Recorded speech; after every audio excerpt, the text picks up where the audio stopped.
Deixa eu explicar mais uma vez para vocês aí. Eu conheço o Eurico, não só o Eurico, mas todos esses anos que fui presidente do Vasco, já desde 1970. Eu sou sócio do Vasco desde 1969. Então a amizade não faz parte da administração. Tanto é que eu participo, milito no Vasco, frequento o Vasco esses anos todos, mas nunca fui favorável à política que eles apresentavam dentro do Vasco. Não queira dizer que quando sou amigo do Eurico, acho que tem qualidade como tem defeito de todo ser humano. Então, na altura que realmente a oposição achava que eu seria o candidato ideal, começou a haver umas imposições de eles querem de reivindicar cargos. Eu acho que o Vasco não é uma prefeitura, não é um estado, não é uma nação. Ela não tem que dividir cargos, ela tem que dividir capacidade entre as pessoas. Então eu também nessa altura não estava muito bem de saúde e achei que o momento não era a hora certa para poder ser candidato. Mas no futuro, nas próximas eleições, eu sou candidato, que é uma vontade que eu tenho. Não é só vontade, eu me sinto capaz também, de um dia dar minha contribuição como presidente ao Vasco e tentar fazer do Vasco o maior clube do Brasil, que tenho certeza que eu vou fazer, e continuo prometendo ser esse administrador atual que está lá. Sei mais rápido lá, eu pagaria a dívida do Vasco em 3 anos. Não é que a Varsa é largada, acho que a Varsa do Vasco nunca teve tão resguardada, mas por interesses pessoais. Entendeu? As pessoas que estavam lá estavam defendendo interesses financeiros pessoais. Então aquilo tem que ser realmente modificado. Acho que ele agora está tomando alguma atitude. Depois que eu falei, acho que ele já dispensou uma série de pessoas que estavam lá, o Lucinho, o Albino, e outros.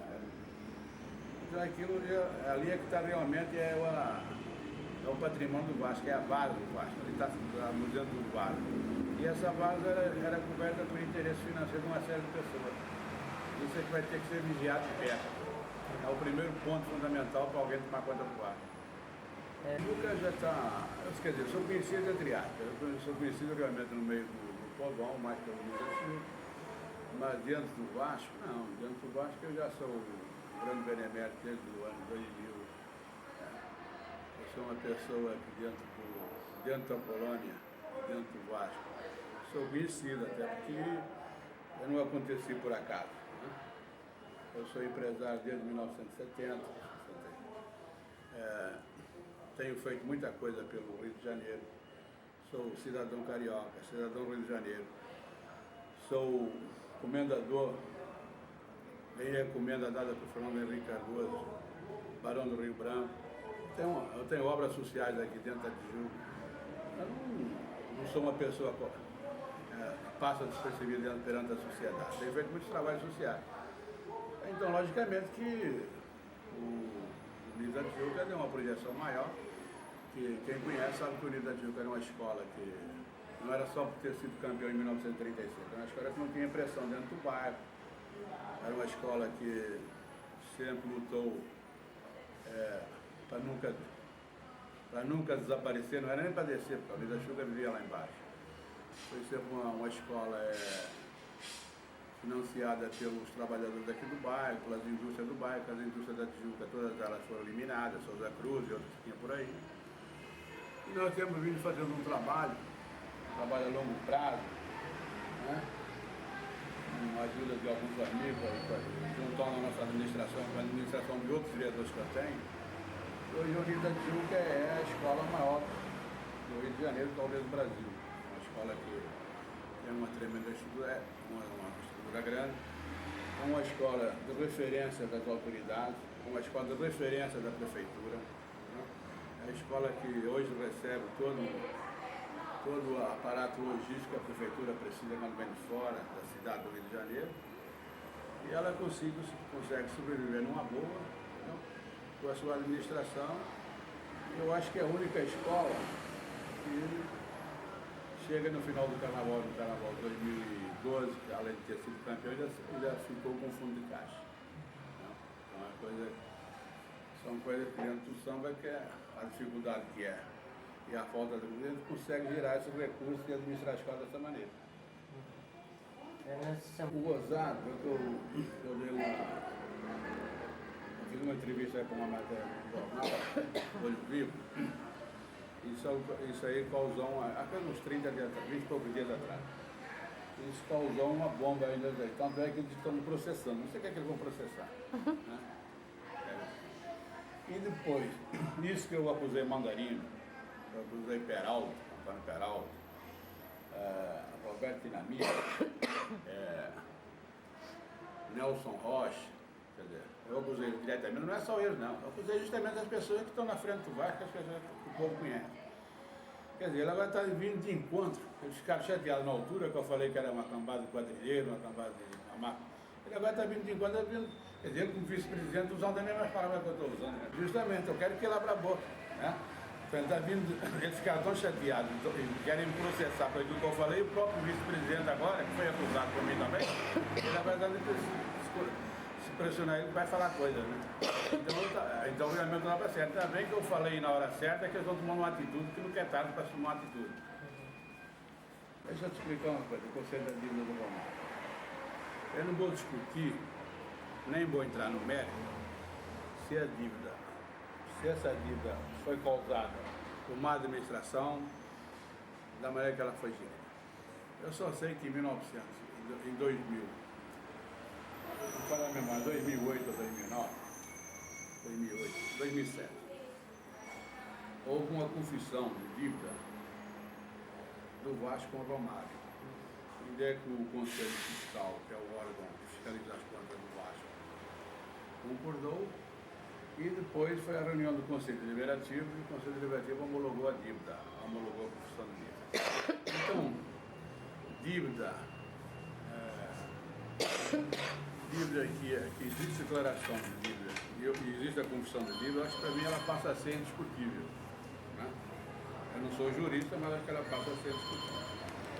Então foi feito esse acordo e é que o Romário recebia 150 mil reais por mês. Né? Foi dividido, que era uma dívida de 22 milhões de reais, e que ficou para pagar, se não me falha a memória, em 10 anos, assim, que acabaria em 2015 ou 2016. Foi feito um acordo para pagar 150 mil reais por mês. E esse dinheiro vinha sendo pago. Né? Estou falando aqui, eu acho que as datas eu não estou muito certo, cara, estou falando 2009, mas não foi lá. Acho que essa confusão de dívida. Justamente, acho que essa confusão de dívida foi feita em 2006 ou 2005. Onde é que o Vasco quem tinha ficado avalista dessa dívida? Foi o Clube dos 13. Então quem pagava o Romário era o Clube dos 13, 150 mil reais por mês. Quando essa administração nova entrou, ela achou que tinha que pagar. E pediu ao Clube dos 13 para retornar que não pagaria mais. Tanto é que agora não é mais o Clube dos 13 que administra o direito autoral da televisão. Conclusão. Quando o Vasco essa administração nova deixou de pagar, só havia um débito 16 milhões ou 16 milhões, ou 15 milhões e 500 com o Romário. Eles deixaram de pagar, isso voltou à tona, agora a dívida foi para 50 milhões. Dizem que eu não acompanho o processo, estou fora do processo. Porque não só esse compromisso, mas outros compromissos que havia, eles se negaram a pagar. Então é muito fácil ser presidente de um clube ou ser diretor de qualquer agremiação, de uma escola de samba, de qualquer instituição, ou de uma empresa, ou numa casa comercial, você chegar e dizer que não vai pagar as dívidas que tem. Quando o presidente assume, uma pessoa assume, um ativo e um passivo. Eles têm que ter a capacidade de tentar renegociar isso. Não é dizer simplesmente que não vão pagar, que não é assim. Então é um erro fundamental da administração dele. E essa dívida, nem só essa dívida do Romário, mas todas as outras dívidas que tem no Vasco, diz a eles, por aquilo que eu conheço, por aquilo que me consta, por aquilo que eu tenho mais ou menos conhecimento, quando o Eurico, a administração anterior do Eurico Miranda deixou o Vasco, havia um débito de 187 milhões. E hoje o débito do Vasco, depois de 3 anos ou 4, já está em 500 milhões. Que até os débitos anteriores, que estavam sendo administrados e foram parcelados, as dívidas nossa, que tinha sido iniciada com o governo, eles deixaram de pagar. Então a dívida voltou toda ela para a correção e tendo que ser pagas agora. Não acho que fica complicado fazer mais uma comissão de dívida. Por isso que o Vasco não recebe o dinheiro dele aprovado. Porque ela não consegue apresentar uma certidão negativa. Essa certidão negativa, a Eletrobras só pode. Eu não sei o que é que isso vai dar no futuro, porque a Eletrobras está pagando através do sindicato.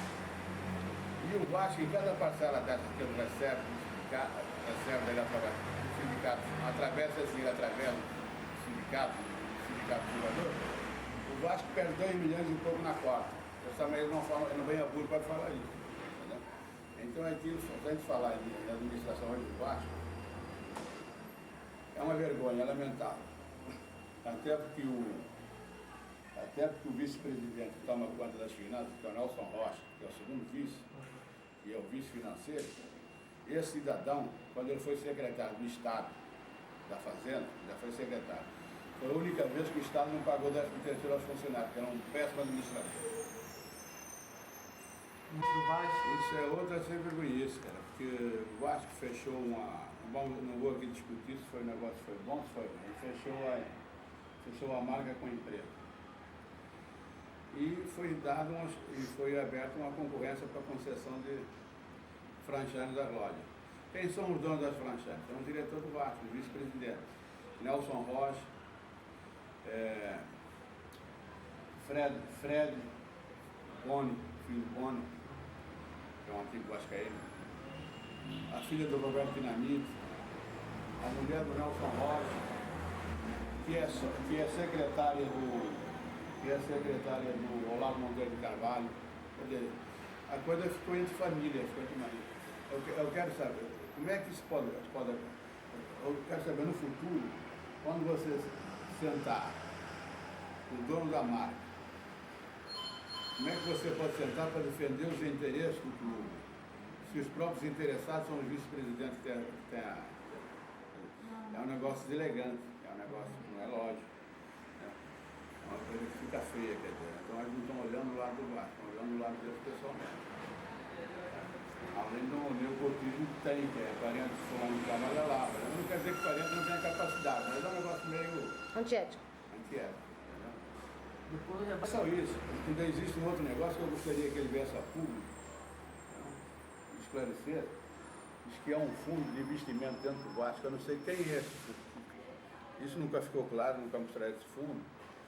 E tem uns vice-presidentes com algumas outras pessoas de fora interessadas no Vasco, que tem um fundo para compra e venda dos jogadores. Isso tinha que se tornar claro. E quanto é que é esse fundo? Quem são os investidores? Os jogadores é que eles compram, os jogadores é que eles vendem. É um negócio muito estranho. Isso aí, se a coisa fosse honesta, é para se tornar público. Por que eles não tornam isso público? Está fechado na gaveta. Esse fundo teria sido também usado para a compra do Bernardo?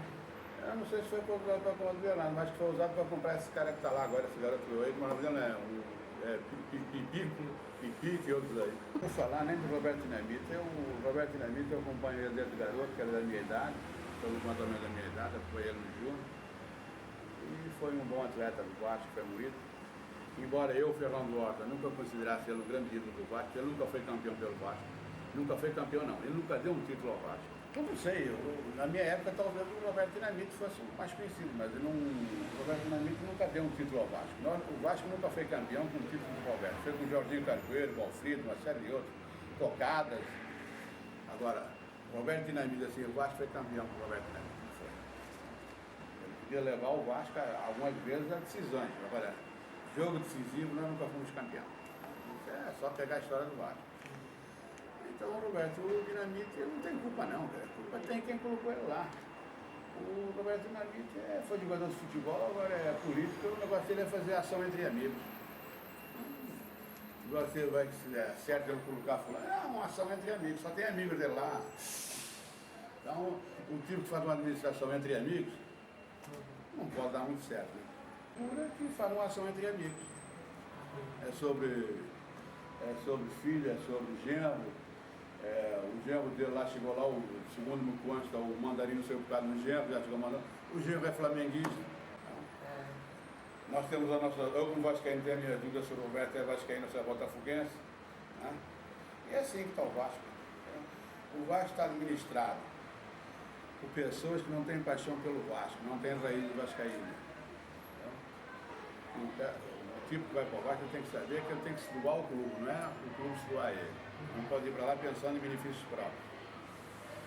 Então, enquanto o Vasco não tiver, novamente, essas pessoas lá, né, embora até seja uma amadora, que às vezes o amador tem que ter uma gestão amadora junto com o profissional, vai ser difícil porque essas pessoas, elas não têm compromisso com o Vasco. Elas são pessoas que, além de tudo, elas não são cobradas pelo vascaíno. Eu ando na rua, só em ameaçar com esse evento do Vasco, eu sou cobrado, as pessoas não cobram. As pessoas... Agora, essas pessoas que estão lá, tanto faz o Vasco perder como ganhar, os caras vêm para a rua e ninguém as conhece, a não ser o presidente. O Roberto é conhecido, agora os outros que estão em volta dele que vão cobrar, nem cobram o resultado, né? Porque as pessoas passam despercebidas no meio das pessoas. Não são pessoas públicas, não são pessoas que não têm compromisso com a nossa comunidade vascaína. Eu não sei, ele está torcendo muito, né? Porque o Vasco é camisa, cara. E nós temos a sorte, nós temos ainda São Januário funcionando. Vai ser outra boa isso que eles vão fazer, que vão ficar aí no estado fechado 3 anos, não sei nem que obra é essa. E o futebol brasileiro está muito. Está um pouco nivelado por baixo. Mas infelizmente, cara, o botaram a culpa em cima do técnico, eu acho que o técnico não era técnico, era o que menos tem culpa nisso aí. Porque quando você já tem um time mais ou menos limitado, aí você vende ou você se desfaz de metade do time, fica complicado no final da competição do mesmo nível. Nós vamos torcer, mas eu vejo as coisas muito negras. Eu vejo as coisas negras, vamos rezar que a gente fique lá entre os 4, mas eu vejo isso um pouco meio complicado. Vamos torcer. Nós nunca perdemos a esperança com o Vascaíno. O tempo para a torcida que a torcida realmente ela tem que cobrar dentro de uma moralidade, não é depredar o patrimônio do Vasco, nem cobrar na violência, né? Cobrar. As pessoas têm que ser pressionadas. E eles, a gente só vai conseguir uma coisa, que eles consigam levar o Vasco até a final agora, se a gente pressionar. Porque eu fiz uma pequena pressão e já começaram a mexer. Agora, pressionar sem violência, cobrar, porque eles estão muito... Agora, eu estou falando da torcida, estou falando torcedor do Vasco, não estou falando daquela torcida interessada por ingresso e outras coisas.